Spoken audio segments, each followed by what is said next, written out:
తోడుగా వచ్చిందంటే మనకు పాప పరిహారంగా తను బలి అవ్వడానికి ఈ లోకానికి వచ్చిన వాక్యం ఏం చెప్తున్నట్టే మత్తయి సువార్త 1వ అధ్యాయము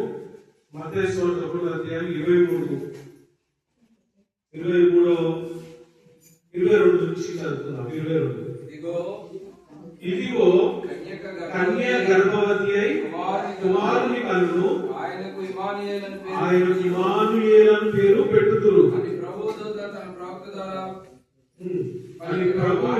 తన ప్రవక్త ద్వారా పలికిన మాట నెరవేరునట్లు అంతయు జరిగేను. ఇమ్మానుయేలు పేరు భాషాంతరము